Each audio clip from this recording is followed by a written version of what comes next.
We in these streets.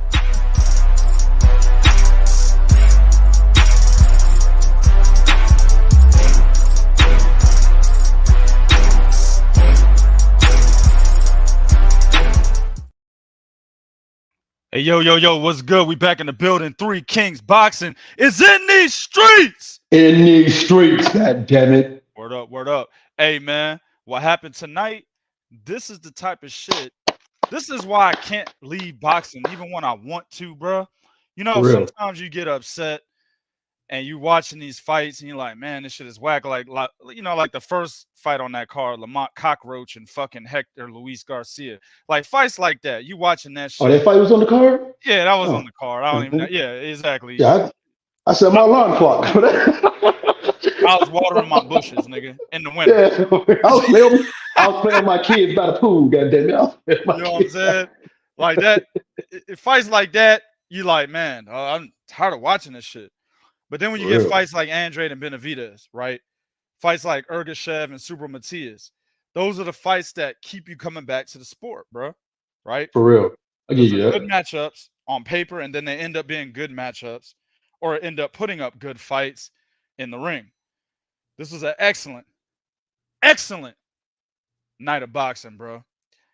Shout out to Demetrius Andrade and David Benavidez. Shout out to the people that called that knockout. You know what I'm saying? Oh, word up. Shout out to the people that called that knockout. I didn't see the knockout coming. We're going to break the fight down, but I will say this. When that knockout happened, Benavidez was not winning that fight. Understand that. Andrade was up on the cards. yeah. He's up on Moscow. You're right about that. Yeah, when Benavidez got that knockout, Andrade was up on the cards. 3-2. He was up on the cards. Benavidez, Andrade won the first 3 rounds. Benavidez creeped in and took the second 2, knocked him out in the 6th. Yeah. So Andrade showed the skill that we said he had to win the fight. Who called it down the middle was my man Lazo. Shout out to him, 3kingsboxing.com contributor. He said Andrade may not have the legs to be able to do 12 rounds. That's the man who called it straight down the middle on that fight.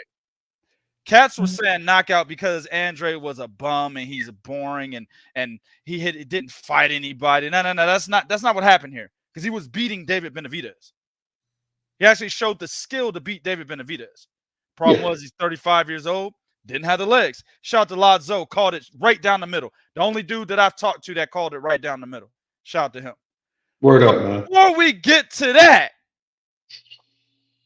we got other shit we got to talk about, man. I want to start off with Lamont Cockroach real quick, man. Okay, go ahead. Real quick, bro. I forgot to mention this on the topic sheet, but it's something that needs to be said here, man. I can't stand the fact that there's 15 belts, man. Because let me just say this, man.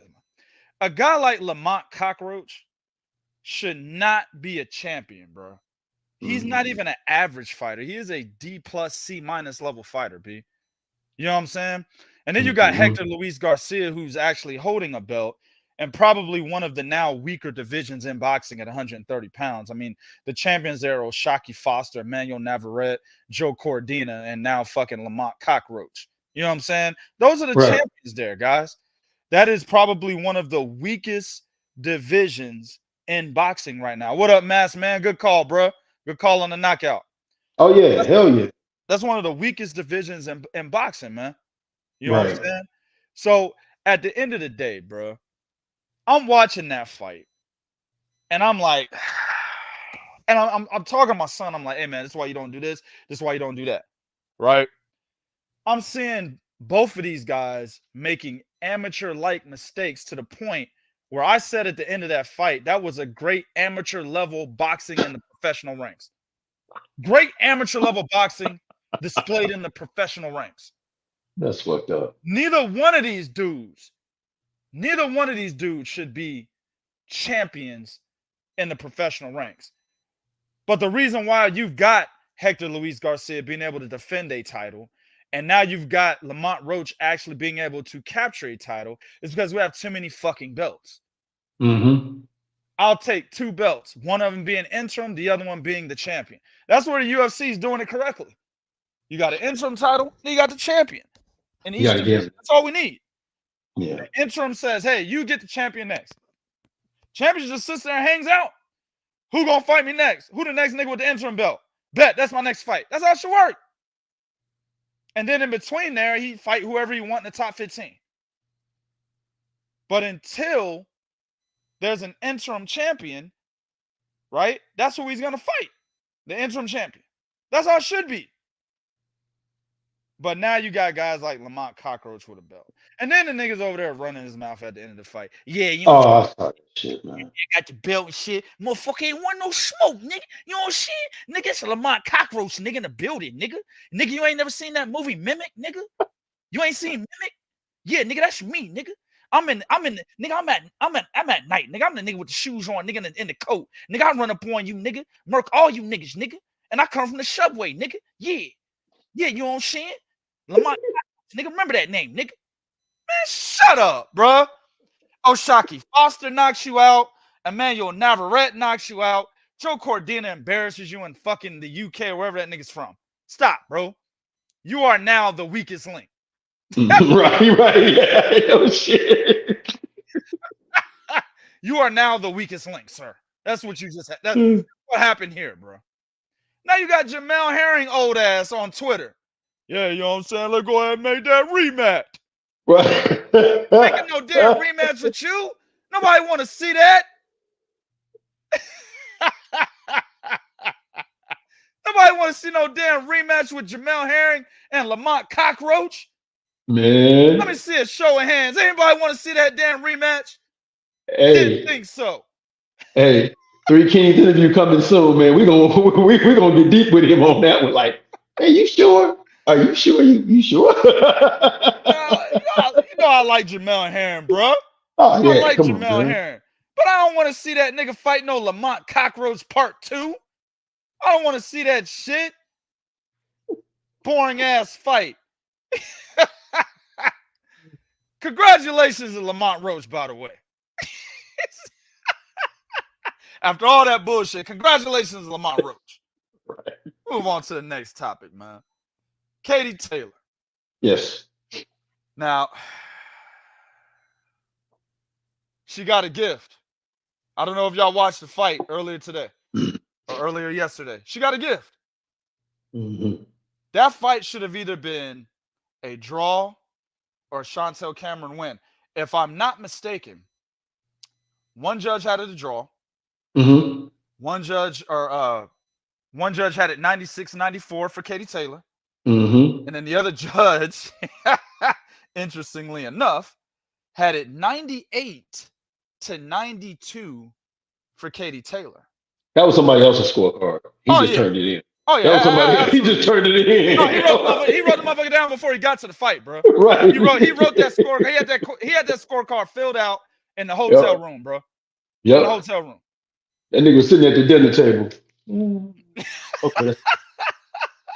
Oh, no. Don't get that wet. Watch your drink. Don't get that wet shit. That's my scorecard. I'm trying to tell you, bro.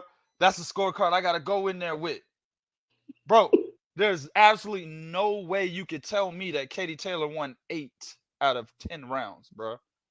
But whatever. Fuck all that, right? Right. She got a gift. And I can show you better than I can keep saying why she got a gift, right? But what I want you guys to focus on when I show you this, I want you to focus on the feed, right? Because I already know what people are going to say. Oh, man, she got tripped up. Watch her feed. But now, Cameron's going on the back foot. Go! But now, Cameron's going on the back foot. Go!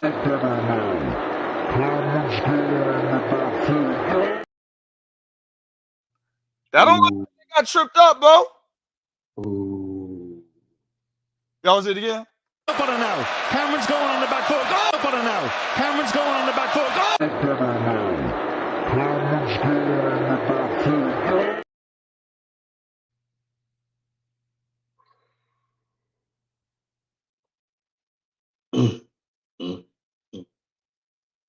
The significance is, had that been ruled a knockdown the way it should have been, Well, now that scorecard turns into 95, the 96, 94 one turns into 95, 95. It turns into, oh, wait, hold on. Let me think about this. 96, 94. Yeah. Yeah. It's minus, yeah, 95, 95. Yep. And then the draw gets skewed by a round. Yep. So now you got a split decision draw. Yes, you do. Because you got one scorecard going for Chantelle Cameron. You'd have one going for Katie Taylor. And the other one would be a draw. So it'll be a split decision draw. Let me tell you why this matters. Chantelle Cameron would be still considered the undisputed champion at 140 pounds. And this would have went down as a title defense. Yes, it would have been. Because whenever there's a draw for the champion in a defense, that counts as a defense. Think Deontay Wilder versus Tyson Fury, that first fight. They counted that as a title defense for Deontay Wilder in the WBC. They sure did. So that's the difference between that. That's what the knockdowns, that knockdown that should have been called a knockdown, with it not being called a knockdown, that's ultimately what happened. It was a difference between Katie Taylor becoming a 2-division undisputed champion and Chantelle Cameron basically defending her undisputed status. You can't miss calls like that, bro. No. And that's why she got a gift. On top of the fact that there was a 98-92 scorecard after all the bullshit. Yep. On top of the fact that that same referee who missed that call conveniently was the same referee, of course, that allowed Katie Taylor to hold the entire fight. Now, you guys are listening to a guy that actually called this right down the middle.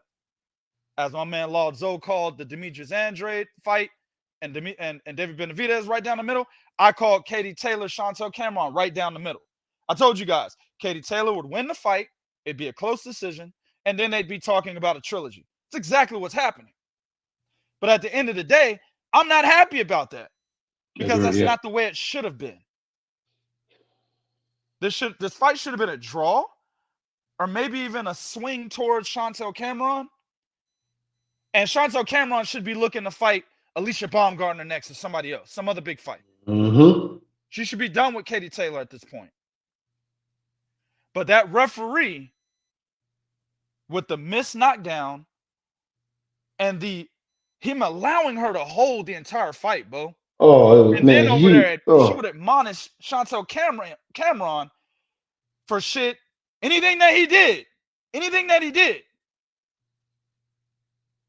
that Chantelle Cameron did, the referee immediately, oh, you can't do that, you can't do that.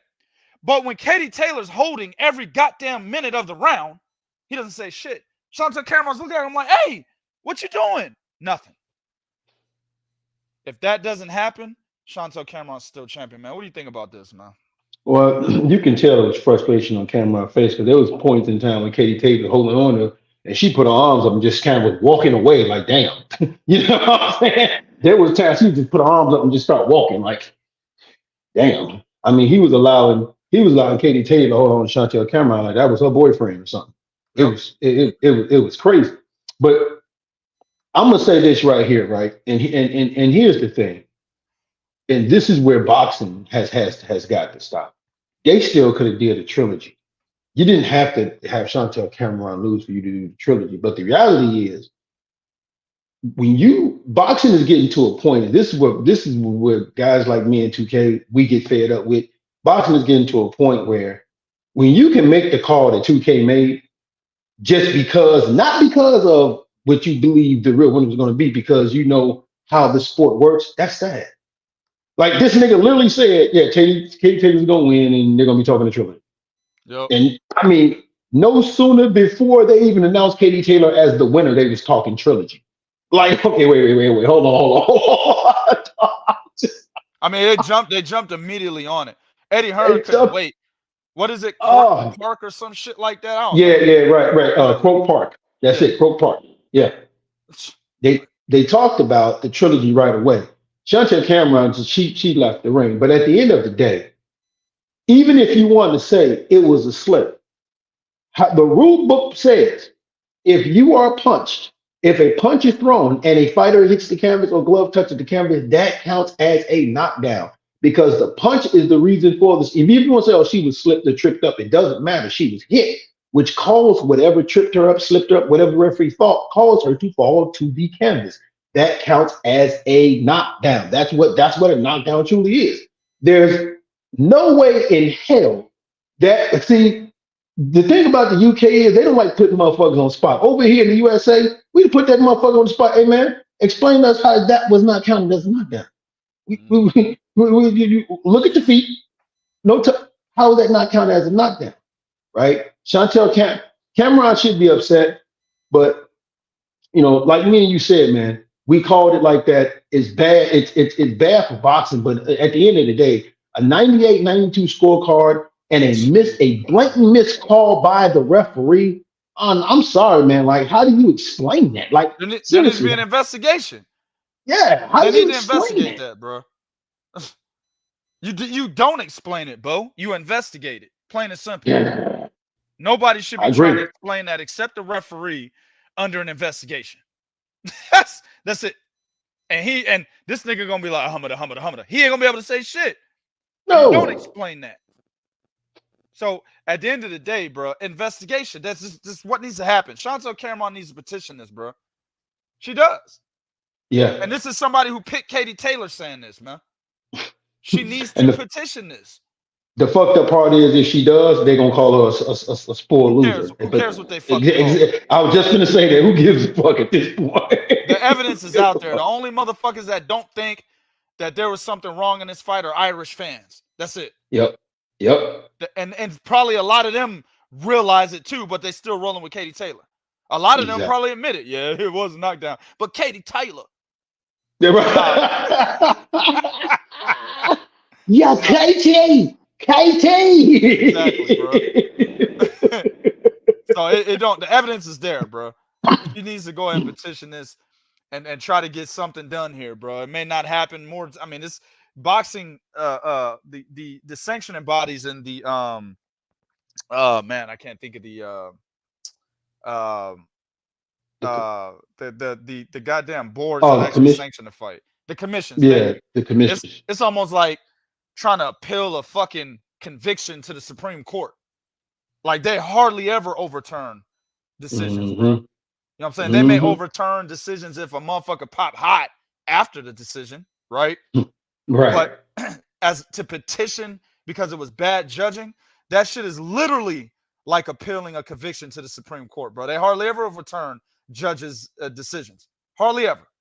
Yeah. Because of incompetent judging or incompetent refereeing. Hardly ever do they overturn those. But she should still say something. You know what I'm saying?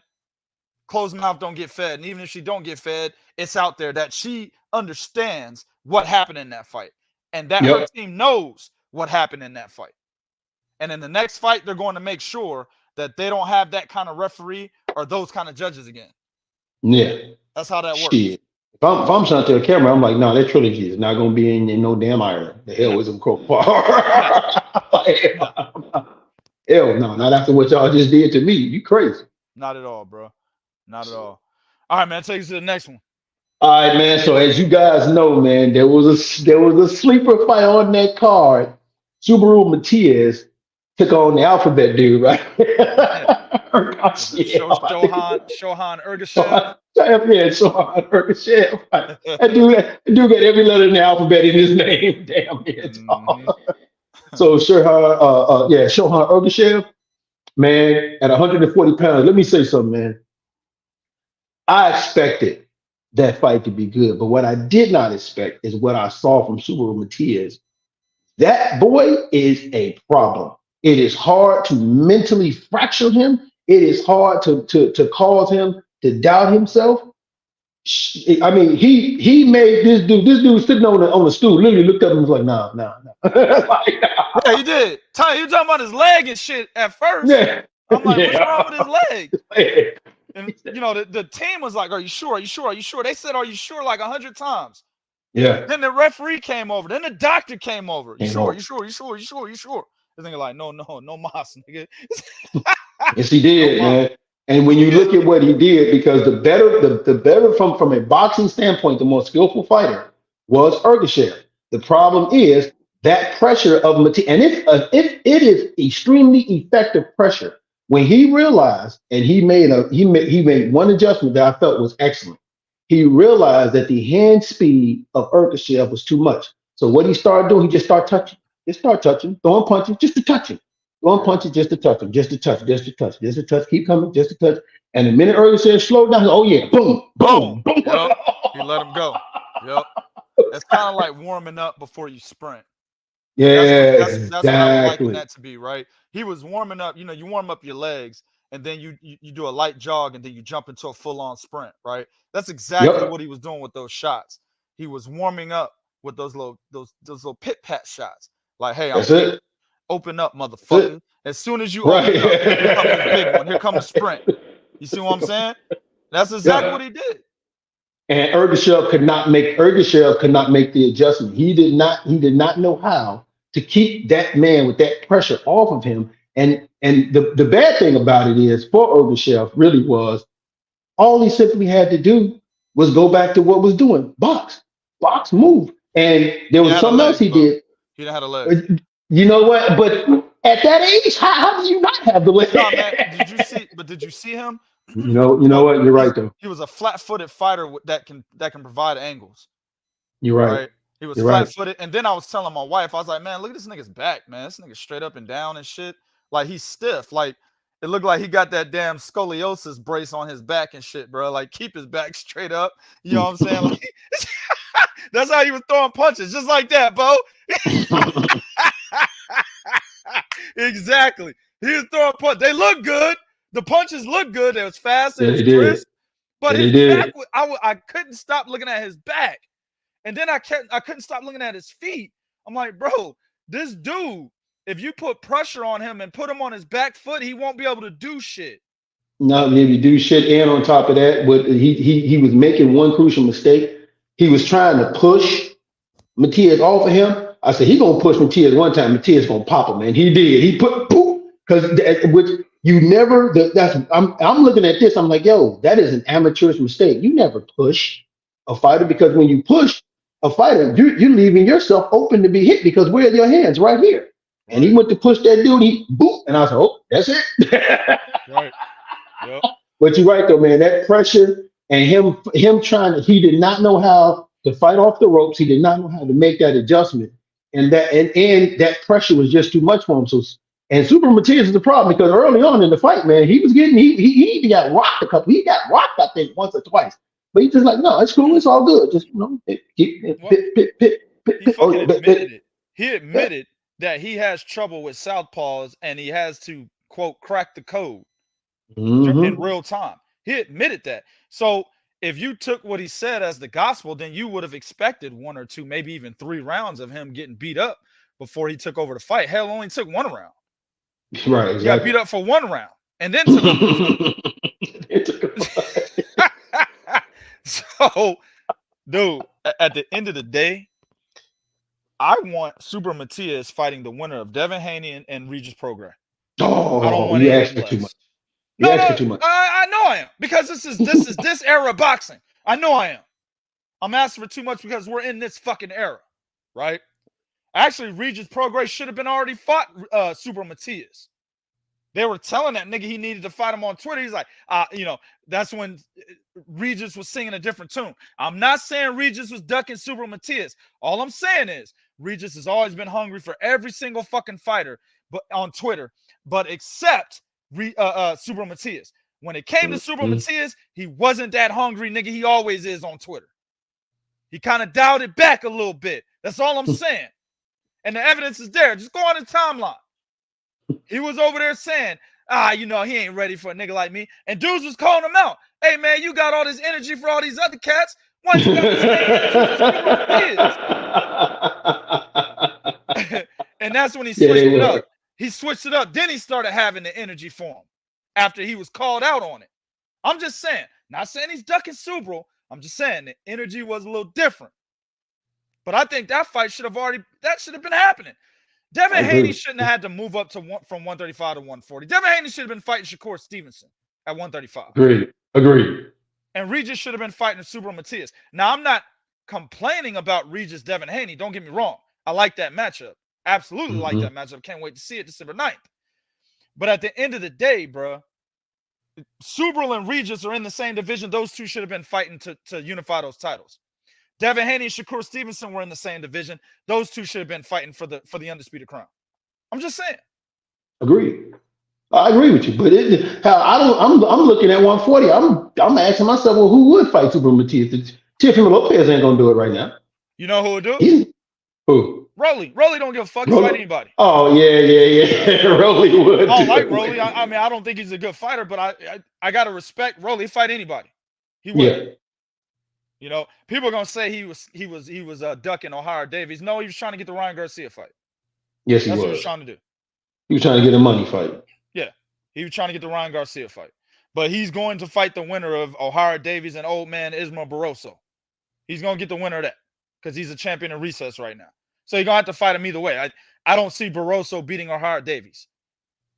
So he was trying to skip O'Hara Davies to get Ryan Garcia, couldn't get it, got put in champion in recess. That's what's gonna happen. Yep. That fight's gonna happen. But Rolly will fight any goddamn body. That's the only one I see. I think Regis will fight him too, but the money got to be right. Regis is money hungry. Yeah. One of the more money hungry niggas in boxing right now, bro, is Regis. So it is prize fighting, but at the same time, it's annoying, bro. When motherfuckers are always talking about money and fights not getting made because money. It's annoying, bro. You know what I'm saying? If you think you're as good as you think and say you are, and you portray yourself to be, then go beat this nigga up and get the money on the back end. Yeah. Like all the great fighters had to do. That's all you gotta do. Yeah, I mean, as you said, go through the list. Floyd Mayweather. Imagine this: you're a great fighter like Floyd Mayweather, and you had to take the B side to Arturo Gatti. Yeah. I'm not taking. I'm turning that down, bro. I'm not even taking that. Motherfucker approached me talking about, hey man, you can fight Arturo Gatti, but you can only take 10% of the pay-per-view shit. Man, nigga, I'm turning that down, nigga. It's Arturo Gatti. But you're nobody. I don't give a fuck, nigga. I'm turning it down, bro. Not about to treat me like that for no Arturo Gatti. Rest in peace to him. I'm just saying though, bro. It's Arturo Gatti. You know what I'm saying? Really hadn't beat anybody. Man. So they just liked him because he was a warrior, quote, quote, right? But really didn't really beat anybody in his fucking career. Not anybody of real note. You know what I'm saying? Yeah, that was one of them Jim Lampley made fighters. Exactly. HBO made. Exactly, bro. But yeah, at the end of the day, man, Subriel Matias, that has to be next for the winner of Devin Haney Regis Prograis. I don't want anything less than that, bro. Nobody else in the division is bringing that much intrigue. With the exception of Teofimo Lopez. If you're telling me Teofimo Lopez is next for one of those two, I'm fine with that. I'm fine with that. But it's either Teo or Subriel Matias, or maybe Teo and Subriel Matias fight, but Teo don't want them problems. I guarantee that. He don't want to fight. Well, you know what? There's one more dude out there I think that would probably fight him, man. I think Tank Davis. Oh, man. Hey, man. I'm going to take us into the next topic. I'm going to go ahead and take us into the next topic. That was your cue. That motherfucker is, yeah, hey, look, Tank be fighting them Latinos, but that's one Latino he's not going to fight. Super called him out, too. He sure did. He sure called did. him out. Said something like, Tank Davis don't want none of this smoke. Hey, I agree. He don't. He'll never fight you, Subriel. It won't happen, bro. It won't happen. Tank sitting at home and shit. You're right. Yeah. Sit down. Exactly. He saw that shit. That nigga right. He looked at his girl. He's right, you know. He's right. He ain't lying. Oh, damn, bro. Oh, man. Go ahead, man. That's wrong, man. Oh, man. Hey, Bo, I got a question to ask you, man. What's up, man? What's good? Is Jermall Charlo back? It's a legitimate question. Hey, I know, man. Hold on. You said, and I agreed on quietly agreed that Jose Benavidez would give Charlo trouble because of his mental state. Mm-hmm. But he didn't. Charlo beat him up pretty much 8-2, maybe 9-1, 7-3, whatever y'all had it. But it was a clear unanimous decision. Mm-hmm. Is he back? He's back in the aspect of he can now whatever everybody thought was wrong with him, we can put that in the past and maybe hopefully he can move forward to where he was marching before he stepped out of boxing. So he is back. I got to give it to him because there were times when Benavidez was really testing him and he answered the call. There was times when you could tell he was actually when he was trying to he was pushing the ref out the way because he really wanted to get at it. So he's back in the aspect of okay, the fighting mindset is there.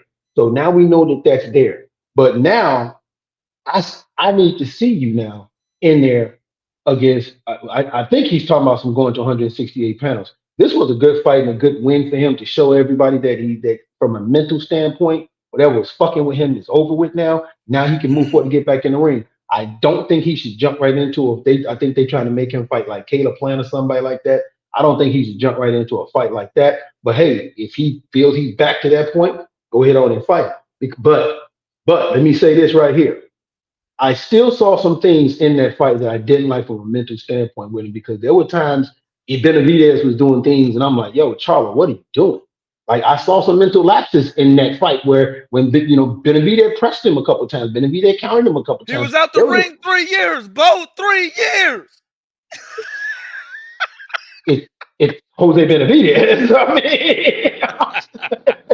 mean, like you still talking. Okay, yeah, you was out the ring 3 years, but you're still talking about if you want to tell me you back to where you want to fight, you want to move up to 168 and then fight a Caleb Plant, you're going to need another fight. You got to fight somebody other than the dude that's not a natural 168 pounder. Hell, not even a natural 160 pounder. You got to fight somebody that's a lot better than that, in my honest opinion. Because again, I saw things that I didn't like in that fight for me to say, okay, he's back to where he can continue with some top tier guys at 168. No, he ain't back like that. Shit, no, he still got some ways to go.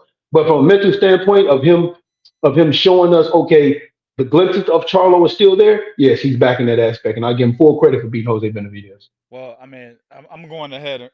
I'm gonna go ahead and relieve our listeners of that goddamn politically correct company man answer you just gave, and say, no, this motherfucker is not back.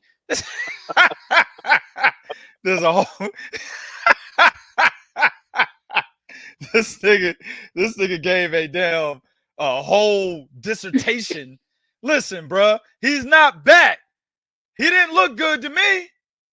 There are some cats out there that said he looked good. I'll give him this. He looked good being out the ring 3 years against Jose Benavidez. Mm-hmm. But what threat has Jose Benavidez ever posed to anyone? That's B- level and above. I'll wait. You know what I'm saying? Nobody. On top of that, Benavidez is a natural 140, but he's probably a natural 147. But he's fought at 140, right? Yeah. And then his last fight, I believe, was at 154. I believe his last fight was at 154. It was after Danny Garcia. He fought some bum. I don't know who it was. And I want to say that fight was at 154. Regardless, right? His last meaningful fight was at 154 before the bum against Danny Garcia. And he's moving up to 168, right? So you got a natural. Straight to 168.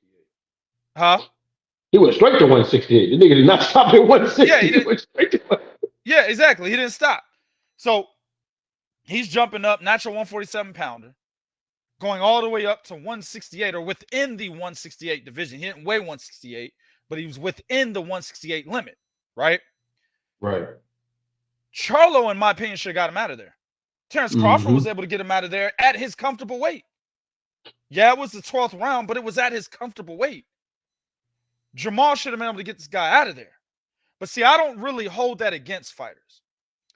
I look at more the technique and the game plan that was executed, right? To me, Jermall got hit too much against a guy that shouldn't have been able to touch him.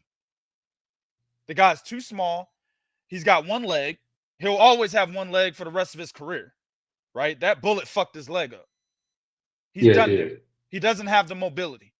And that's really what has fucked up his career. It's a sad situation because Jose Benavidez was probably just as good as David as an amateur. So that bullet wound really fucked up his career because it took his mobility from him. So if you got a guy that's literally not going to have the mobility of even a average fighter, let alone a good or an elite fighter, and he's moved into your weight class from 2 divisions below, you need to be busting this nigga's ass, bro. You know what I'm saying? You shouldn't be getting hit by nothing. You shouldn't be struggling with nothing. See what I'm saying? Why do I got to fall asleep during the fight? I should be wide awake because the fight should have been over before I got sleepy. I'm just saying. So I'm not impressed. I'll give him the benefit of the doubt and say, hey, man, you didn't look like you had mental issues in the fight. I'll give him that.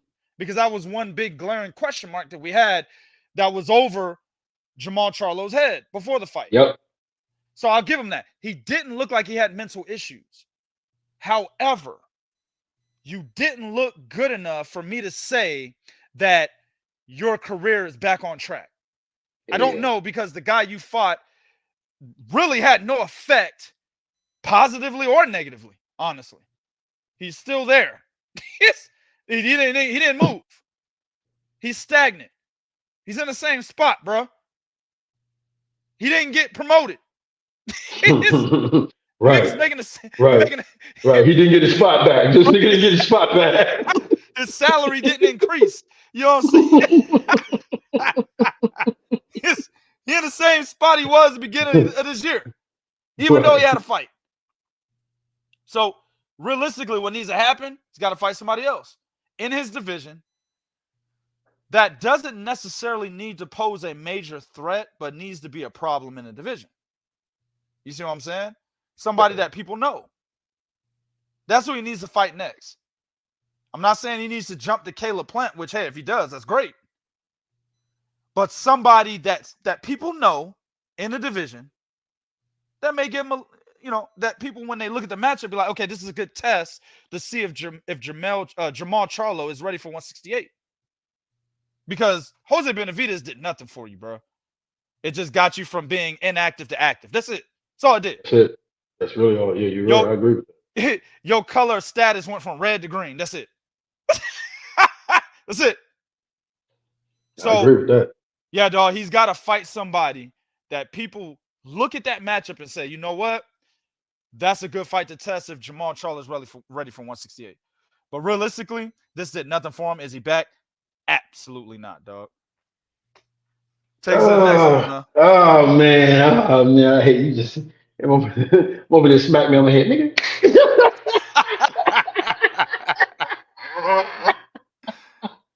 Well, all right, man. So let's get right to it. Here we go. Let's get right to it. Mass man, I hope you listening. So, what did I say on the show? I said, and I've been saying in 2K this, I've told 2K this on the phone. I've said this on the show. I said, my only issue with this fight is if Demetrius Andrade loses, it's going to be he was never good any fucking way, which is bullshit. So let's go ahead on right now and tackle that whole, Demetrius Andrade sucked anyway. David Benavidez still hasn't done nothing to deserve a Canelo Alvarez fight, blah, blah, blah. At the end of the day, we're talking about an undefeated 2-division champion, regardless of how you feel about him, what you think about his resume. Because if you want to tell me he's a fraud because he lost to arguably the best fighter in the division, man, that's not even arguably, in my opinion, dog. Canelo's only the best because of the accolades, but the best fighter realistically is David Benavidez, bro. Okay, then if you want to say that he lost to the best fighter, then Canelo Alvarez is a fraud. Why? Because he lost the Bill. And he also lost to Floyd Mayweather. Yep, he lost the Bill. Gennady Golovkin is a fraud. Why? Because he lost to Canelo Alvarez. Yep. Kovalev is a fraud. Why? Because he lost to Andre Ward. Yep. These are the things that by the happen. way, stay right there. People were talking shit about Andre Ward too before that fight. Sure was. It was fucked up too. The Super 6 wasn't all that great. That's what they were saying. Super 6 wasn't all that great. He's not ready for a guy like Sergey Kovalev. Look, he only beat Alexander Brand and Paul Smith. He wasn't shit. So that means Kovalev's a fraud too then. He's Kovalev's fraud. Right. Billy Joe Saunders is a fraud. Why? Because he not only got stopped, he quit. He didn't even want to continue to go out there against Canelo Alvarez. Kyle Smith, fraud. If we're going to sit here and say because you feel that the man was not that good, the problem, I said it before, until you actually fight somebody, right? No, everybody is nobody until they fight someone for them to get to that point. Right. Now, Billy Joe, I'm sorry, not I'm saying Billy Joe, I'm sorry.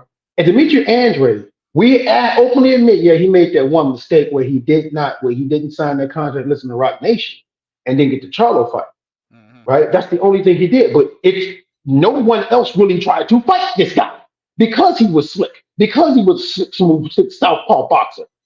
End of story. That's exactly what it was. But why are we calling this man a fraud? Because what? We don't respect his resume? Well, again, if I take Colin Smith's resume and I stack it against Colin Smith, Billy Joe Saunders, Demetrius Bivol, if I take their resume and I stack it against Andre, it's no better, fellas. It's no better at all, period. So are we going to call those guys frauds? No, we're not going to do that. We're only going to say it's about Andre, who, by the way, is a natural 154-pounder that actually went all the way up to 168 and then fought one of the best guys in the division. That is what happened, because up until that knockout, like we was telling you, everything about that boy's skill set was there. The problem was, and like even I said, it's going to be interesting to see if he can deal with that pressure and that power from a much bigger man coming down on him. And his legs was not there for that. But again, and I'm going to say this last thing, pay over 2K. If this is what we're going to say is this man is a problem, like we got to stop doing that in boxing because we don't respect somebody's resume or we don't quite understand how certain things played out for a fighter. We got to stop doing that, man, because I'm going to sit there and tell you again, I know for a fact, I remember Joe Calzaghe, who was never a champion, his first 10 years in boxing, he was never a champion, never fought nobody. Didn't fight nobody, bro. Didn't fight nobody. Gennady Golovkin's first 8 years, Gennady Golovkin fought nobody, and Gennady Golovkin was elevated twice. I hear nobody call him an email champion. Listen, he was elevated once by the WBA and the WBC. Gennady Golovkin didn't fight nobody, and people were saying that he was the best middleweight of all time. Yeah, top 25, greatest of all time. This before he beat Daniel Jacobs. Yeah, exactly. So I'll answer that, mass man. I got that one. Go ahead, though, Bo. Go ahead. I got it. Go ahead, Bo. Okay. So at the end of the day, if that's what we're going to do, then I got a list of fights in boxing where fighters who fought subpar competition, when they finally got a chance to step up and got beat, we're going to call all of them frauds, and some of them are y'all favorite motherfucking fighters, man, at the end of the day. So whether you like it or not, this man, his resume and his fighting style and the way he fought spoke for itself. He tried to, I'm going to say this again, he tried to fight Billy Joe Saunders. Billy Joe Saunders popped. He popped on him. He did. That's how he had to fight. Walked in, cop and back walk. But again, if you want to take that, I can look at Billy Joe Saunders' resume, I can look at Cal Smith's resume, I can look at GG's resume, I can look at Bibbles' resume, all before they finally got that one fight where when they lost or whoever won, they are frauds. So come on, man, let's stop that, dog. Just because you don't like a fighter, you don't understand how he got to that destination. No, man, you got to look at everything in this context in boxing. Go ahead, 2K. So he said that's not true at all, 3KB. Did he try to fight Laura? Let me go right there. You fucking with a nigga that knows this shit like the back of his hand, man. So I'm about to give you the history. There was 3 negotiations between Demetrius Andrade and Erislandy Lara. Erislandy Lara pulled out of 2 of them. Demetrius Andrade pulled out of 1 of them. The 2 that Erislandy Lara pulled out is because both of them were explicitly because he was trying to get the Canelo Alvarez fight. The other one that Andrade pulled out was because he was trying to get the fight with Jermall Charlo. That's exactly what happened. There was negotiation with Jermall Charlo that lasted a good 3 years, bro.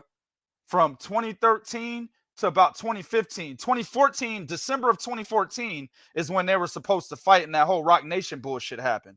The negotiations didn't stop right there. It went into 2015.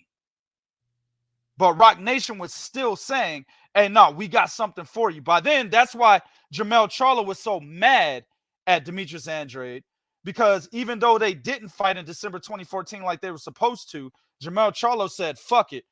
We can still talk about it for 2015, but Andrade still turned it down because of the whole Rock Nation deal. That's why they were so mad at him, and that's why Jermall Charlo came out with that video, a few years ago, saying that he black cards Demetrius Andrade. Yeah, riding in this car. I remember that shit. So that conversation I just gave you covered Laura and Jermall Charlo. Now you said, did he try to fight Janabek?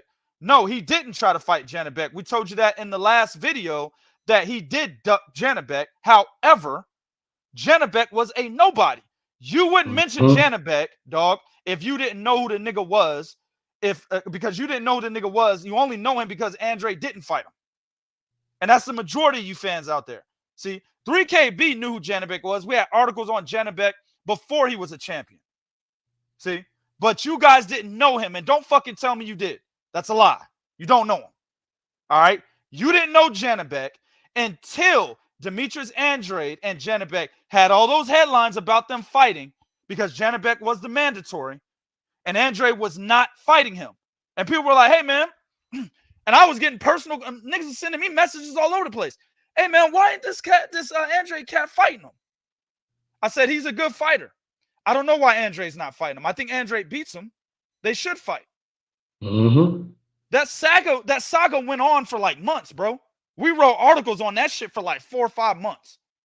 Then finally, Andrade moves up to 168 and tries to fight that Parker character. I forgot his name. Zach Parker. Zach Parker, thank you. Tried to fight in a fight he shouldn't have had to have done either. No. Masked man. I don't think you're a casual, but things that you say, you make yourself out to be a casual. Like these questions that I have on the screen. You should know this if you're not a casual. I shouldn't have to go through this. Why did he not fight Janabek? You already know why he didn't fight Janabek. Because if you're not a casual, you know why. And it wouldn't be a question. He was going up to 168 because he wanted bigger money fights. Yes, Canelo was on his mind, but remember, he was asking for Chris Eubank Jr. Yes, he was. He was actually asking for David Benavidez when he first got to 168. Yeah. Remember, they were you might not remember, but they were in negotiations, what, in 2022, Bo? Yes, they were. They were in negotiations then. So at the end of the day, he didn't fight Janabek because he wanted to go to 168 and get more money. I'm not saying he didn't duck him. He did. I said that in the last video. You're not saying anything that I disagree with. But at the end of the day, my point is, you did not know Janabek until Andre didn't fight him. I know that for a fact. Nobody knew this cat. And nobody thought he was a threat to Andre until Andre decided not to fight him. Now you're using the hindsight and saying, oh, Andre wasn't shit because he ducked Janabek. It's all in hindsight now for you, bro. If you were sitting there going around telling cats before Andre ducked him, and you were like, nah, bro, Janabek beats Andre. If you were doing that, nigga, you know more boxing than everybody on this panel, nigga. In this chat and on this panel. And I 100% know you don't know more boxing than me. 100% know you don't know more boxing than me. Nobody was walking around except niggas from Uzbekistan saying that Janabek beats Andrade before Andrade ducked him. Nobody said that. So my point is, with you using Janabek as part of your argument, it's in hindsight, bruh. You're using him because Demetrius Andrade ultimately didn't fight him. Now you're using him. But he was never a threat until that was the case. Munguia, here's the situation there. Oscar De La Hoya doesn't want Munguia to fight Andrade. What are you talking about? This is why I don't think you're a casual, but you make me question your boxing knowledge with these questions you're putting up here. Everybody and their mama knows that, even the dumb niggas that don't know boxing, they know Oscar De La Hoya doesn't want Munguia to fight Andrade. Everybody knew that. Now, that last statement, he placed his whole career on hold because he couldn't get the Canelo fight. I agree with that. I agree wholeheartedly. I agree with that, though. And I never disagree with it, not even on the last video. So the problem is, you say things, I guess, thinking that we're going to disagree with it, but that's not necessarily the case. The only thing we're disagreeing with you on is that you can look at Andrade and call him a fraud because he hasn't fought anybody. And you just overlook the fact that nobody wanted to fight him. Andrade went after Daniel Jacobs. Andrade went after the Charlos, even after 2014. the whole deal with Rock Nation didn't fall through. That was his blunder, man. He thought he had a better opportunity with Rock Nation. Rock Nation was the one that came to him and said, hey, don't sign the Jermall Charlo fight because we got better deals ahead. That shit will fuck up the deals that we got for you. He thought he had a better deal, so he didn't sign the deal. And Rock Nation fucked him over. That was his fault. But he tried to get those fights after that with both Charlo brothers. He tried with Erislandy Lara. He tried with Gennady Golovkin. He's been trying with Canelo. What the fuck? You're mentioning Janabek, which is recently, actually. You mentioned Erislandy Lara, but Erislandy Lara pulled out more times than Andrade did. Yeah, he You did. mentioned Munguia. Oscar De La Hoya didn't let Munguia. So realistically, you got one guy. Out of all those dudes that you mentioned, you got one dude. I just named you like 5 niggas that ducked him. They didn't want to fight him, bruh. And it's all out there for you to see. You choose not to see it. That's your problem. But at the end of the day, Andrade can't be called a fraud. This is the second point. Because he lost to the best fighter at 168. How does that make you a fraud? Now, if he would have lost to Anthony Durrell, yeah. Abney Yildirim, If he'd lost to the last guy he fought, Damon Nicholson. you're right. Right. If he would have lost to those guys, hey, Mass Man, me and you, man, we chums, nigga. We best friends at this point. If Andrade would have lost to them dudes, I'd have been like, man, Mass Man is that dude. Andrade is a fraud. Yep. If he would have lost to Liam Williams, or Wilson, Liam Williams, right? Montez Fox. Right. If he would have lost to those guys, Walter Katandakwa. If he would have lost to those guys, that's when he's a fraud. Losing to David Benavidez, another guy that most niggas are ducking, how does that make him a fraud? Losing to another guy that's literally top 3 most skilled fighters at 168, how does that make him a fraud? Exactly. No, you're not getting on the show. No, that'd be a slaughter. No, sir. How does that make you a fraud, bro?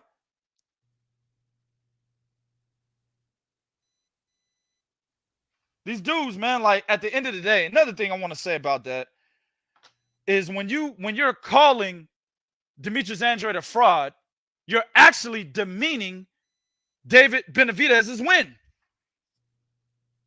Now you're taking away from David Benavidez's win. Right. This was an excellent win for Benavidez. This was the best win of David Benavidez's career. Actually, Caleb Plant's not a better fighter than Demetrius Andrade. No, he is not. Anthony Durrell's not a better fighter than Demetrius Andrade. What's that damn Mayweather bitch? What's his name? He's Jake Paul's bitch.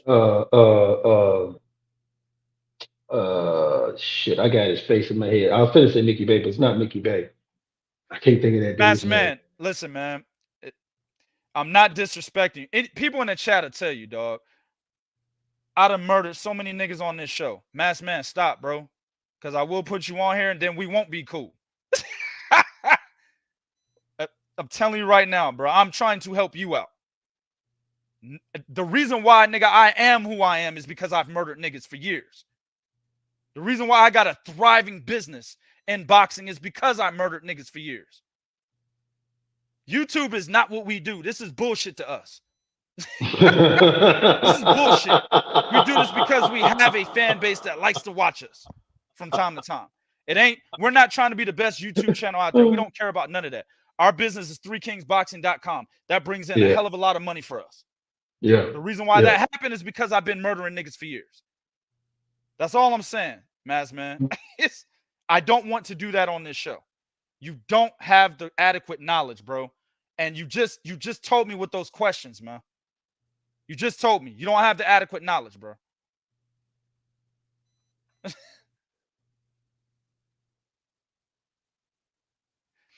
At the end of the day, man. Yeah, Omega Sean, everybody does. But the last prediction I got wrong besides Andrew, actually I got Katie Taylor and Chantelle Cameron right. Cameron. The last prediction I got wrong was Canelo and Bivol. You tell me how long ago that was.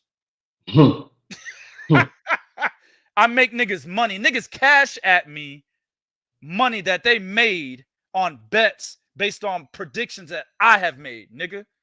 Yeah. I tell you what, Omega, I bet you we get more predictions right than we get wrong, though. Let me stop. Because see, here's the thing about a prediction, though. See, this is what I'm saying. Like, guys get it confused.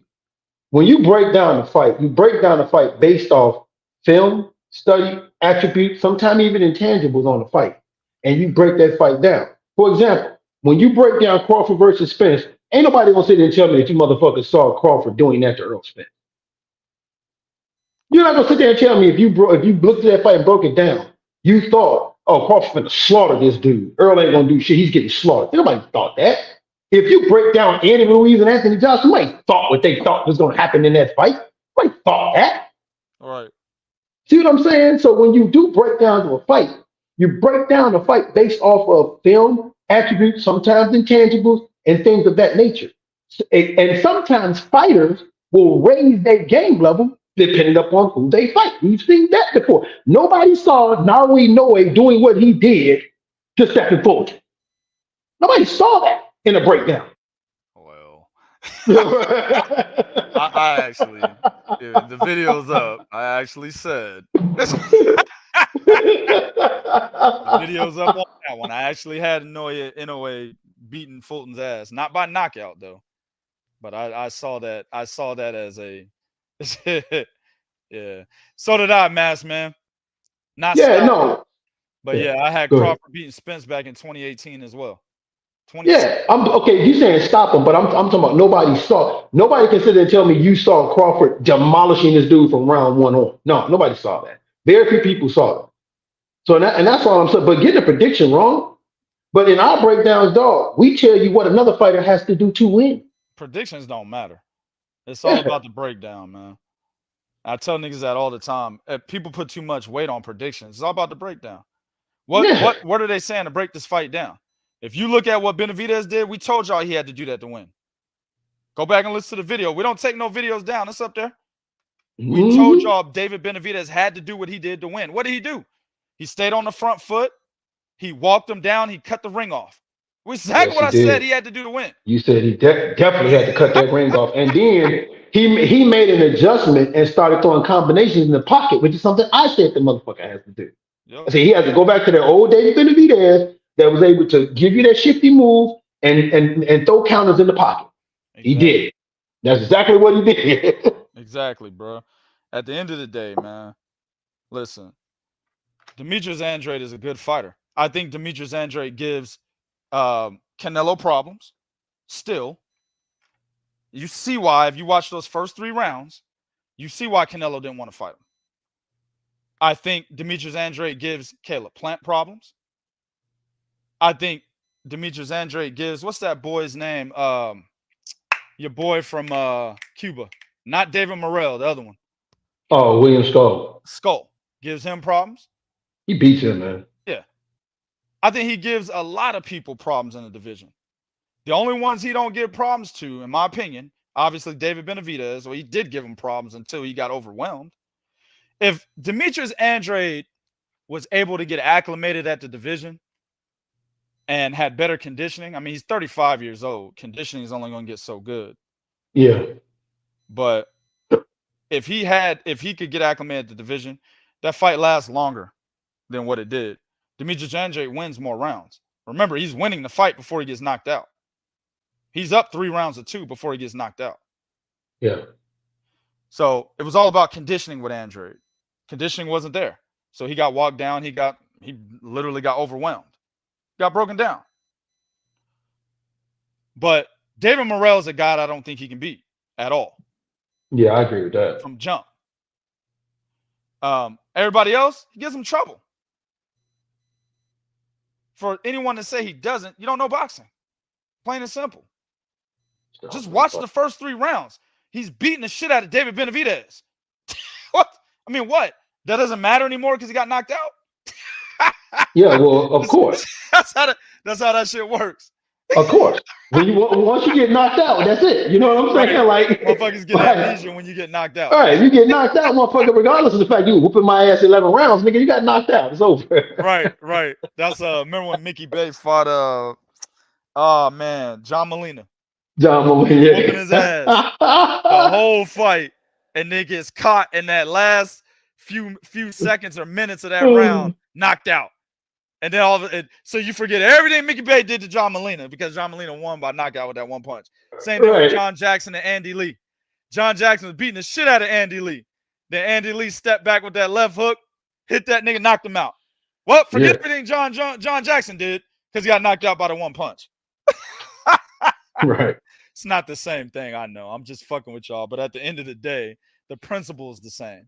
What Demetrius Andrade did in those first 3 rounds were he looked really good at 168.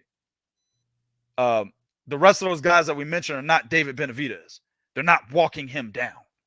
They're not imposing their size and their will on him, right? Yeah. They're not cutting off the ring. They don't have the body work that he has. Canelo has the body work, but he's not as big as David Benavidez, right?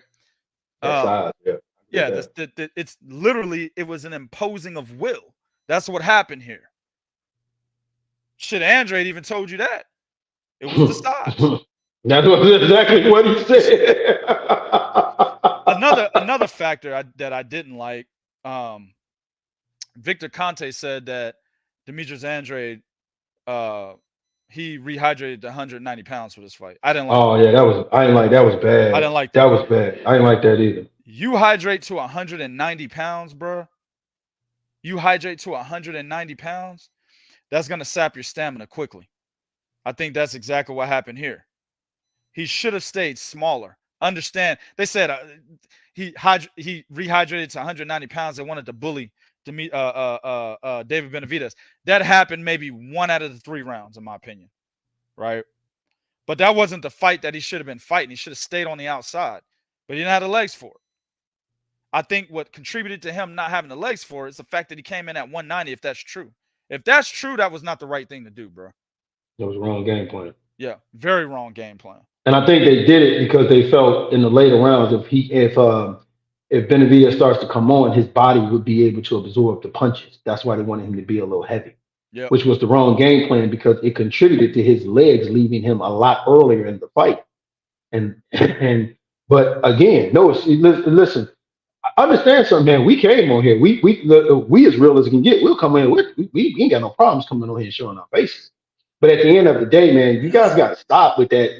Just because when you lose to the best fighter in your division, dog, I'm sorry, man. You're not gonna sit and tell me a nigga's a fraud. Not a fraud, man. Not off that. Not off David Benavidez. No.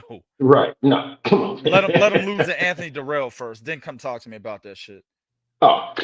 All the guys that he had an opportunity to be a fraud, he beat them. All of them. Exactly.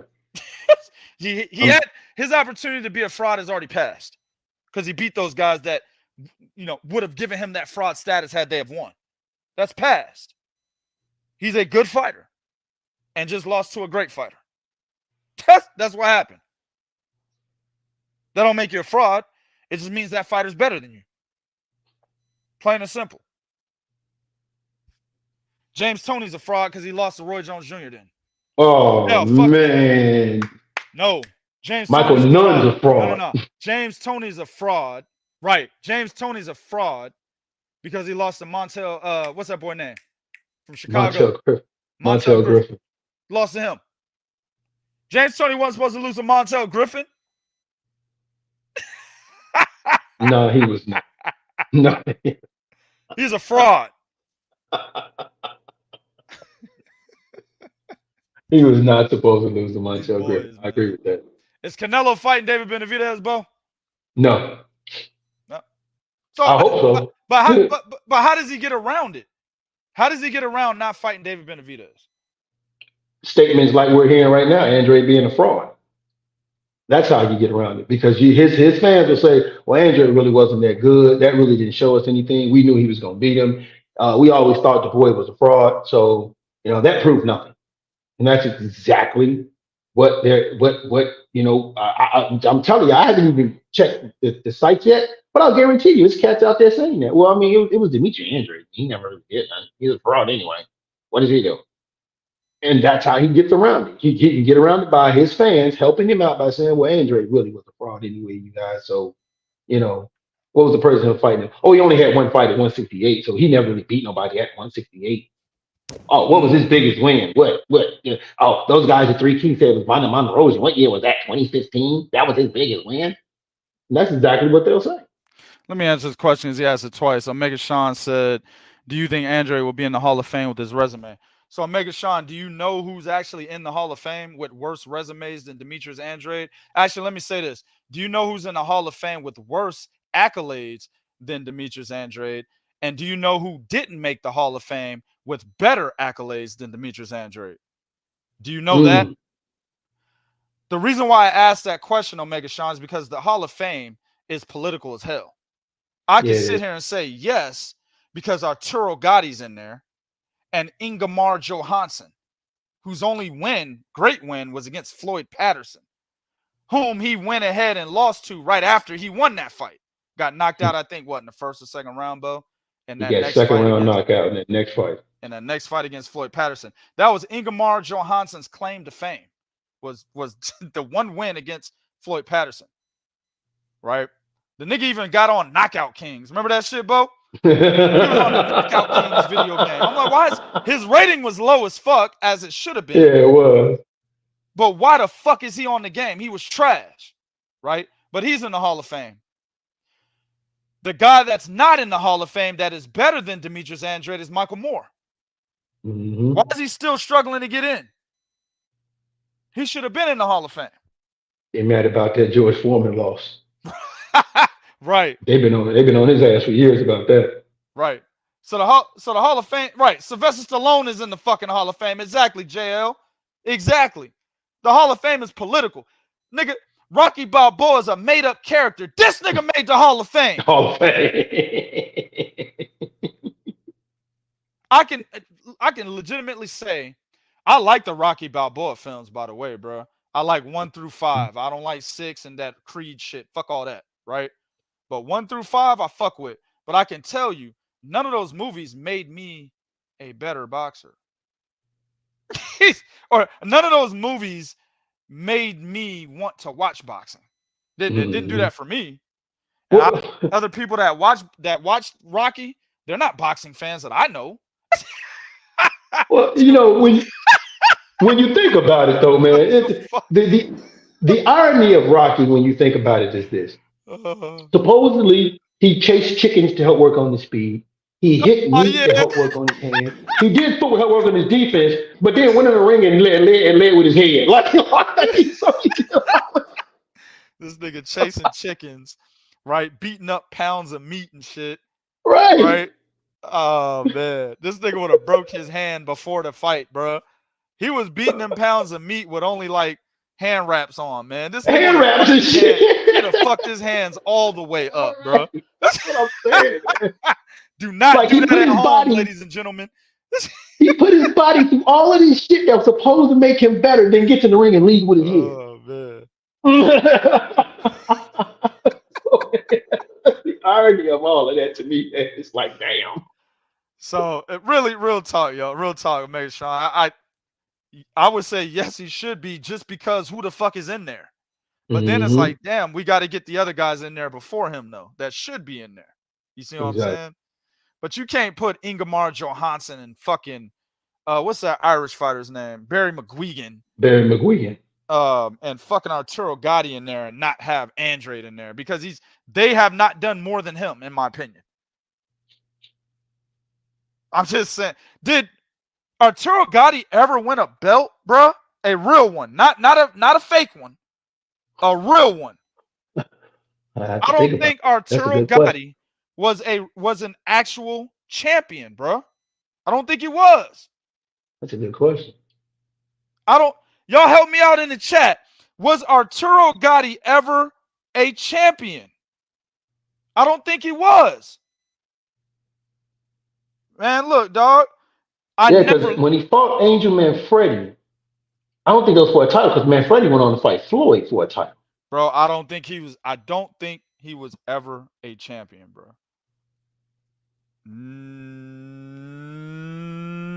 Yes, he was.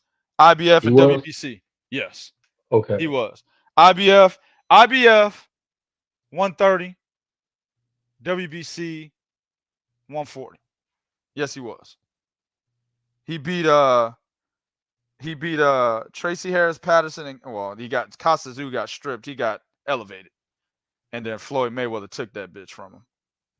So he was elevated into champion status, and then he actually beat a fighter for it, one fighter for it. Now let me ask you this: when he was elevated, did they call him an email champion? No, they didn't. They just let Floyd Mayweather take it from him. Okay.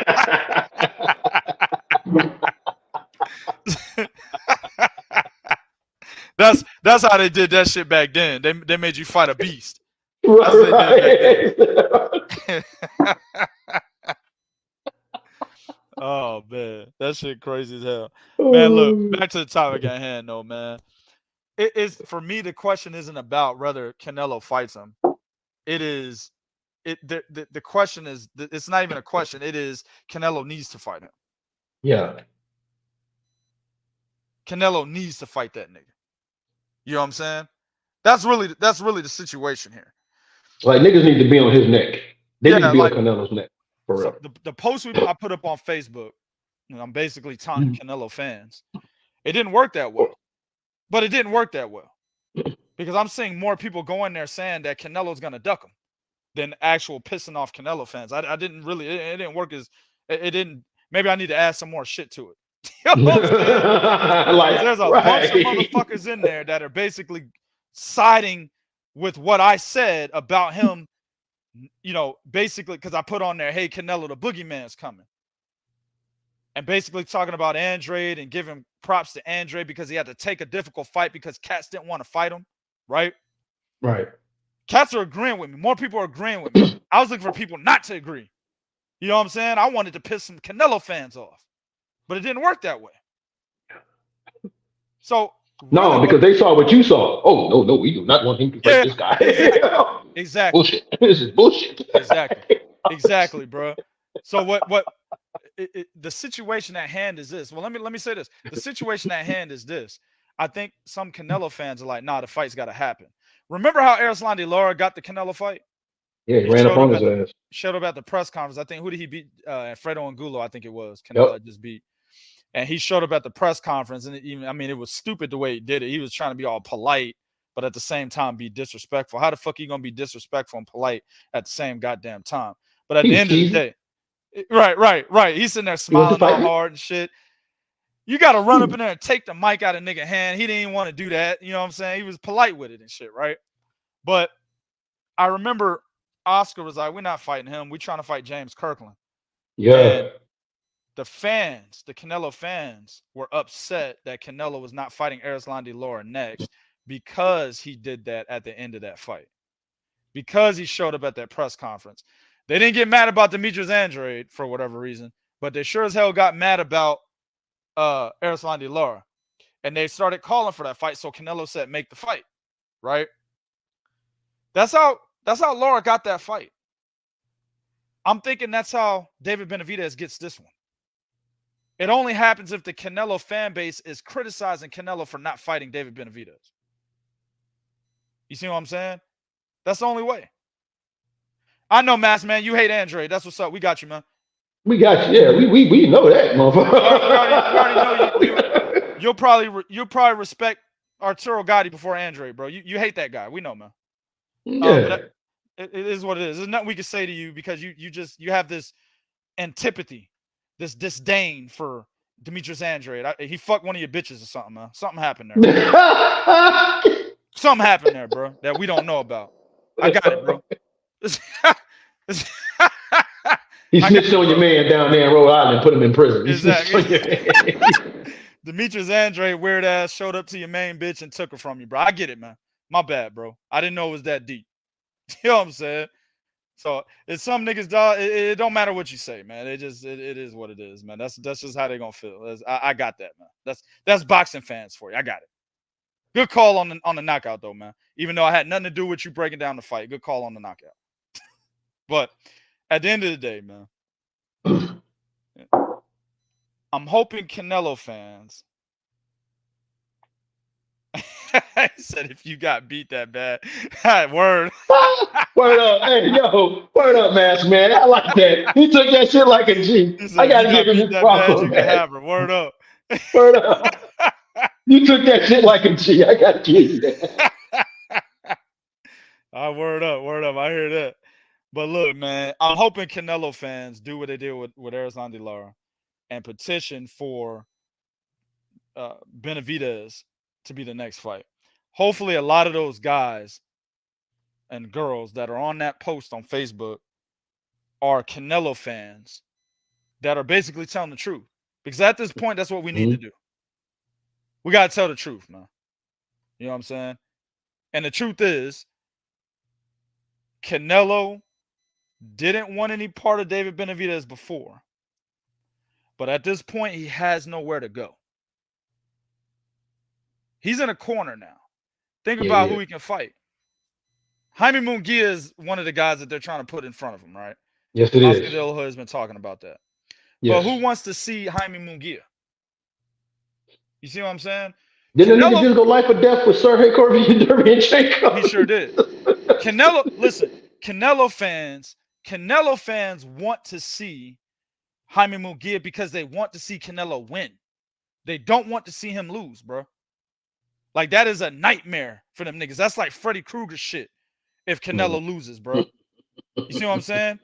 Them niggas was crying in a corner somewhere, bro, when Demetrius Andrade spanked that ass, man. They don't want to feel that again. They don't want to feel what they felt whenever Mayweather beat that ass too. They don't want to feel that, bro. So they're good with Jaime Munguia. They're good with that. You know what I'm saying? They were good with Avni Yildirim, right? Yeah. Remember, Canelo wasn't talking about 168 when David Benavidez was WBC champ, baby. He wasn't talking about it. That's the reason why he fought Rocky Fielding for that regular title. Fought Rocky Fielding. And remember, they asked him, hey, man, you're the WBA regular 168-pound champion. Are you going to stick around? At the time, Callum Smith was WBA super. But they were like, you're going to stick around and campaign at 168? He said, no, went right back to 160. But when he went back to 168, conveniently, it was when David Benavidez got stripped of the WBC title, and the title was vacant. And Canelo fought for the vacant WBC title against Callum Smith. And Benavidez was not placed champion in recess. He was put back in the rankings. He was put back in the rankings. Exactly. It was like champion, because Benavidez was like, oh, where's my champion in recess stat? Champion in recess? Champion in recess? No. Yeah. Go back in the rankings. Hey. Put you at 4? Number 4? That's a good spot for you. Right. Hey, and to even make this better, to even help your situation, what you're saying, remember, they put this nigga in champion in recess for something worse. This nigga was snorting cocaine. Hey, this nigga committed a felony, nigga. Right, yeah.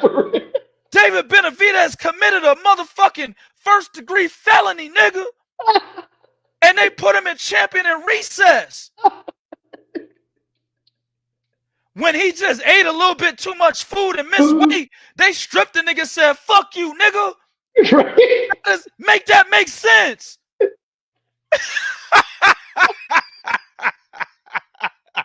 Make that make sense, Bo. Shouldn't it be the other way around? This nigga committed a first-degree felony.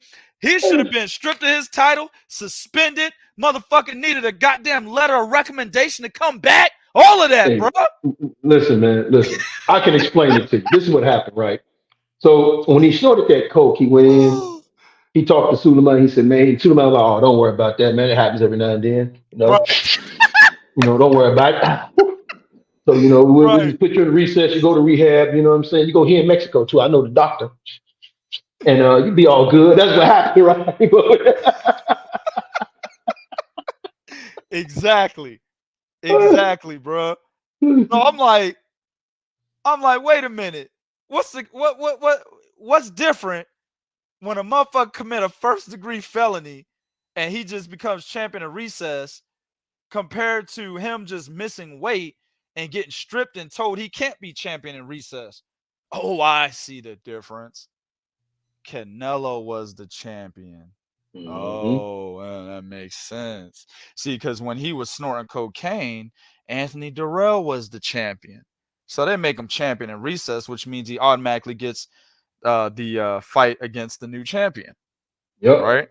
So it was Anthony Durrell versus Canelo. That was the difference between the two scenarios. I get it. WBC always backs Canelo, bro. They're not gonna make David Benavidez champion in recess and he gets an automatic shot at the Kang. They ain't gonna do that, bro. They're not gonna He do can't that. get a shot at the Kang, bro. Because he'll beat the Kang's ass. They don't want that. So they said, no, David. You're back in the rankings. You can't be champion in recess.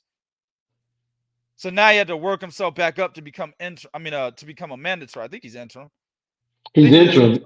Yeah. But the problem with being interim champion is they can stall that. They can stall out calling that mandatory. Sure because they did it to Dylan White. For how many years? Like 4 years? I mean, shit, nigga, my son was 5. What do you think, nigga, 12 now? Nigga, 12. Bro, they moved down, bro. When they named it mandatory for Wilder, it was number 3. What's that boy named? Dominic Brazil, bro. Brazil. They skipped Dillian White at number 1, went to Dominic Brazil at number 3. This nigga is fucked up, bro. I've never seen nothing like that before in my life, bro. But they could do the same thing to David Benavidez. You're absolutely right. So, listen. But at the end of the day, like I said, I think the fan base gets behind Benavidez. I'm seeing it. I think they get behind him, dog. And I think they expect Canelo to fight him. And if Canelo doesn't fight him, they're going to bust his ass, bro. Just like they did for that Laura fight. I think it happens, bro. Because I see a lot of motherfuckers behind David Benavidez at this point. And this is what I was saying in the prediction video. I said, my brain is telling me Demetrius Andrade wins the fight, but my heart is telling me David Benavidez, right? Should have went with my heart. That's a whole nother story. My heart was saying Benavidez wins, and I was also telling you guys I was pulling for Benavidez because it's a better scenario for the Canelo fight. If Demetrius Andrade had won this fight, fans are already okay with Canelo not fighting Demetrius Andrade. That's already been ingrained in fans' minds at this point. Like Masked Man, for example. It's already ingrained in their minds. Had Andrade won this, he wouldn't be calling for the Canelo fight because he thinks he doesn't like Andrade. He thinks he sucks. He's a fraud. All of that, right? Right. He probably would have called Benavidez a fraud. Yeah, he would have called right. Benavidez would have been the fraud now, and Andrade would have needed to prove himself more. He probably would have wanted him to fight Dave Morrell or somebody. I don't think he would have been calling for the Canelo fight, right? But I could be wrong on him, but a bunch of fans wouldn't be calling for the Canelo fight. It's already ingrained that he sucks. But David Benavidez, it's not like that. So David Benavidez was the guy I was pulling for because it was the better situation to get Canelo to fight a top fighter at 168. So we got the scenario we wanted, right? So at the end of the day, we just need the fans to back it. And that fight happens. That's all we need. But they got to stay on Canelo's ass. Like anything come out that's not Canelo and Benavidez, it's got to be instant pushback, automatic pushback. Because regardless of what Masked Man thinks and believes, pundits and enthusiasts actually had a lot of them outside of me and you actually had Demetrius Andrade winning that fight because they know how difficult of a fighter he is. And for David Benavidez to blow him out the way, whether you think he's a fraud or not, the fact that he went in there and blew him out speaks volumes of the even more volumes of the fact that, okay, you definitely deserve the Canelo fight now. Yeah. So it's hard for him to avoid fighting. Eddie Hearn even came out and said, man, listen, and this is Eddie Hearn's word. He said, if Benavidez, beats Andrade, knocks him out, then you have to make the Canelo fight. That's what Eddie Hearn just said. Yep. So, now Canelo might have looked at her like, what the fuck, Holmes? Man, what the fuck? But at the end of the day, you can't get around it now. The only guy you have not tested at 168 is David Benavidez. That's the only guy you have not tested at 168. You have to test that guy. It's the exact same thing we're talking about when it comes to Crawford and Boots. Hey, dog, you got to test this dude. Yep. His name is being attached to yours heavy. You got to test this dude. Exactly. Same thing here. His name is being attached to yours heavy. You have to test this dude. If you really want that greatness, this the motherfucker you got to fight. Man, dog, let's get behind it, man. That's the fight everybody want to see. Crowd was going wild when he said, "Do you want to see me fight Canelo Alvarez?" Crowd went wild. That was what, Las Vegas too, wasn't it? Yeah. That's the fight everybody want to see. Nigga jumped out the ring. Mike Tyson, everybody went stupid when they saw that. Oh, this man, look. Yeah. People need to be on Canelo's neck, man. No Jaime Munguia. No. You've already had 2 tune-ups. John Ryder and Jermall Charlo, 2 tune-ups. You know what I'm saying? Jermall Charlo made himself a tune-up because he didn't want to fight. Exactly. So you already had 2 tune-ups, man. Let's get it. You know what I'm saying? Let's get it. No need for no Munguia. I don't know who his other mandatories are. I don't give a fuck. They don't matter. Nigga, I agree with that. You know what I'm saying? They I don't agree matter. with that. David Benavidez is the fight that needs to happen next for Canelo. Yep. I don't care if you drop all your belts. This is like it can not even be for the undisputed. You still got to fight this. You know, they probably You do gotta that fight. shit too. Probably. Come on, the IBF. He probably talking to the IBF right now. Don't I have a mandatory? Strict me, man. Holmes. Come on, man. What the fuck, Holmes? Daryl, I got a mandatory. I thought I did, Holmes. You guys always have a mandatory. Somebody save me. I don't want to go there. I don't want to fight that guy.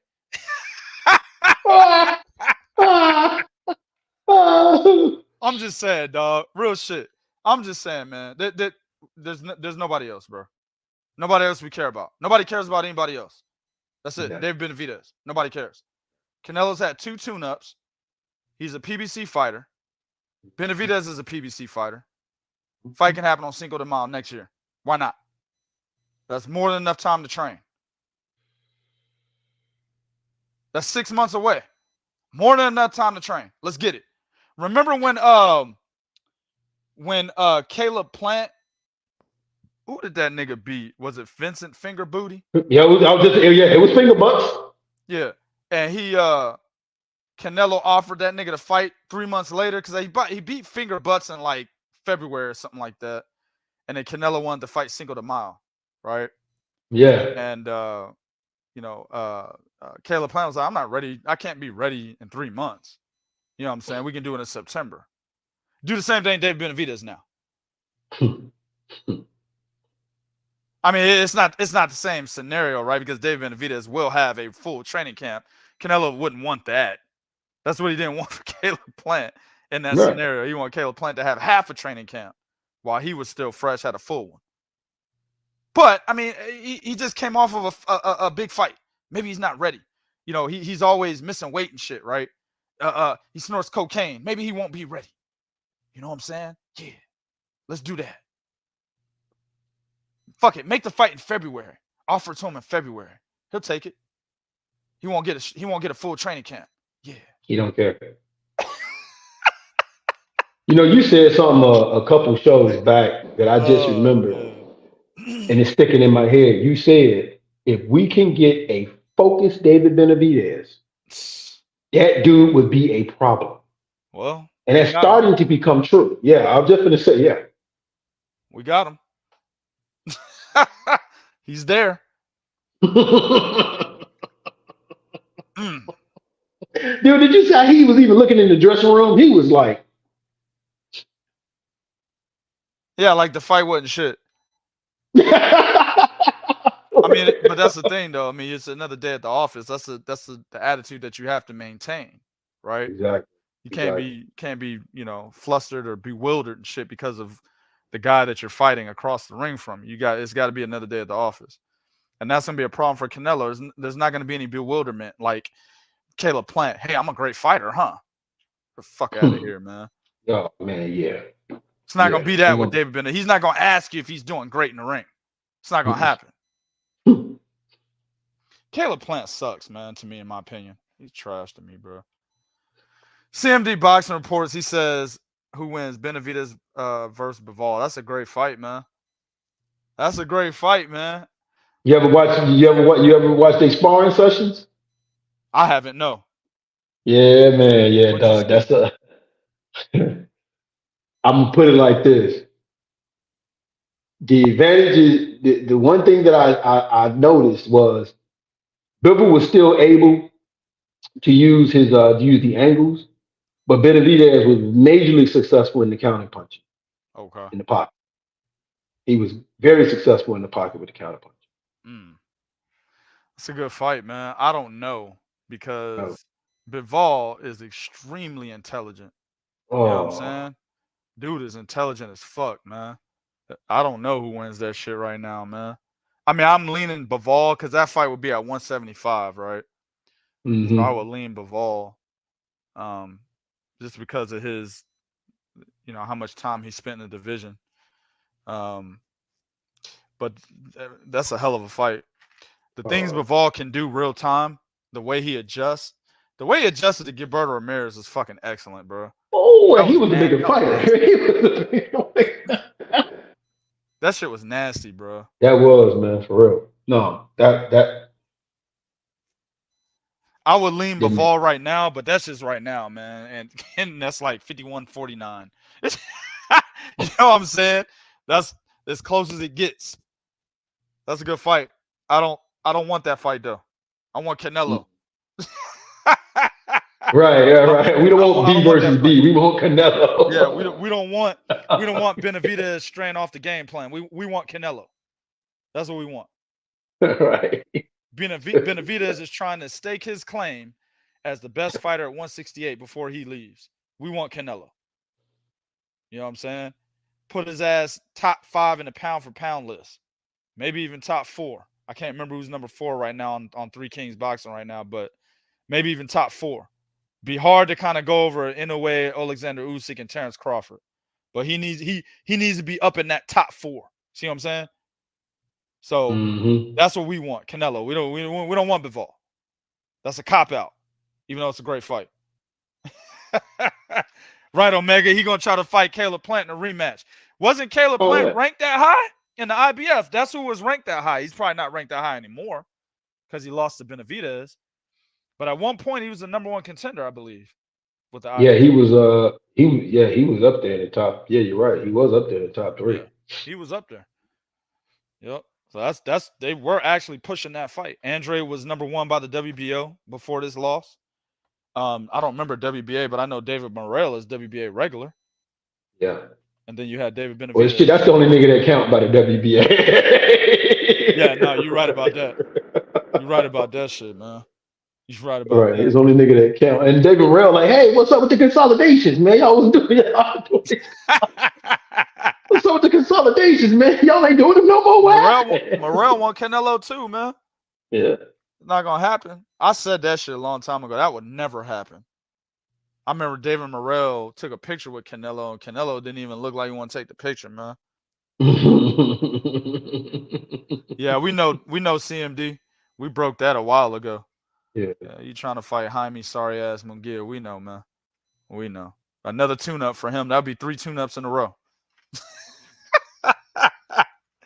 He's still got PTSD from that Bivol fight, man. Gotta get them tune-ups. Actually, 4 tune-ups. Golovkin 3 was a tune-up.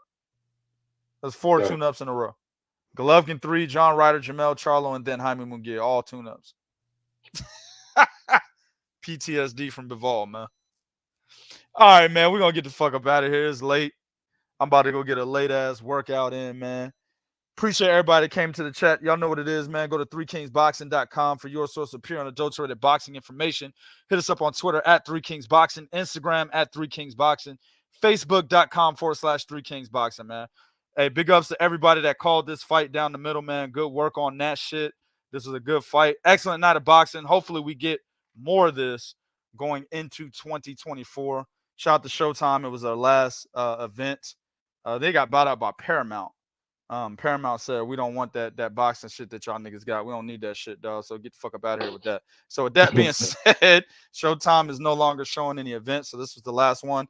hell of a way to go out, man. An excellent fight, excellent matchup, and it had a great ending. So shout out to them on their last boxing event on that particular network. All right.